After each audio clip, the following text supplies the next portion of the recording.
Hello, good morning दोस्तों। मैं बीना सिंह, आपकी दोस्त। आप हैं तो मैं हूँ, आपके बिना मेरा तो कुछ भी नहीं। जहाँ भी ये 4-5 महिलाएं बैठ जाती हैं तो वहाँ महिलाओं और पुरुषों के संबंध के बारे में चर्चाएं होती हैं। जेंडर इक्वलिटी को इतना महत्व दिया जा रहा है, लेकिन बावजूद उसके भी जेंडर इक्वलिटी आना संभव नहीं हो पा रहा है। सन 1947 की बात है, जब देश आज़ाद हुआ। आज़ाद देश की लड़ाई में जब पुरुषों ने चाहा, तब स्त्रियों ने उनका कंधे से कंधा मिला के भी साथ दिया। 1950 में जब संविधान बना तो बाबा साहब अम्बेडकर ने स्त्री और पुरुष को एक समान प्लेटफॉर्म पर रखा और दोनों के लिए समान अधिकार दिए। जो हमारे मौलिक अधिकार हैं वो स्त्री और पुरुष दोनों के लिए ही बराबर रूप से लागू हैं। लेकिन जब सामाजिक प्लेटफॉर्म पर बात आती है तो स्त्री और पुरुष की भूमिका अलग हो जाती है, जो आज तक समझ में नहीं आया कि क्यों।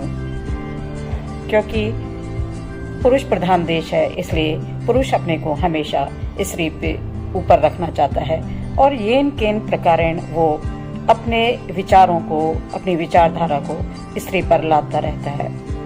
अगर हम मनुस्मृति को भूल जाएं तो समझ में आएगा कि आज शिक्षा में स्त्री पुरुषों से आगे ही है।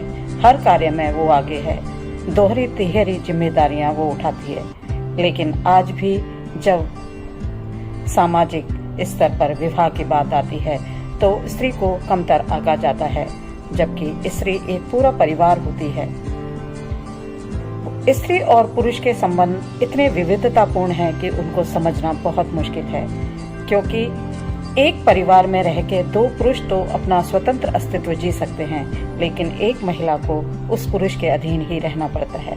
जैसा पुरुष चाहता है वैसा ही होता है। लेकिन मैं बात कर रही हूँ कि जब संविधान में बाबा साहब अम्बेडकर ने स्त्री और पुरुष को दोनों को समान रूप से समस्त अधिकार और कर्तव्यों का दायित्व सौंपा है, तो क्यों ना हम संविधान की बात को ही माने। अगर कोई स्त्री ये चाहती है कि उसका पति उसकी विचारधारा को माने और उसके अनुसार चले, तो क्या बुराई है? कोई बुराई नहीं है। लेकिन ऐसा पुरुष के अहम को आहत करता है, ऐसा करना पुरुष के अहम को आहत करता है। एक बार सास और ननद के रिश्ते को अलग हटा देते हैं तो हम देखते हैं केवल एक पति और पत्नी का रिश्ता है। उसे ये देखना है कि उसको कैसे चलाना है, क्योंकि जब तक वो पति पत्नी है तब तक ही अहम आड़े आते हैं। लेकिन जिस दिन वो माता पिता बन जाते हैं तब ये सोच उभर कर सामने आती है कि मुझे मेरे परिवार को कैसे चलाना है। तब एक पिता अपनी पुत्री को मजबूत बनाने के लिए उसकी विचारधारा को एक पुरुष से स्वतंत्र करने का संघर्ष करता है।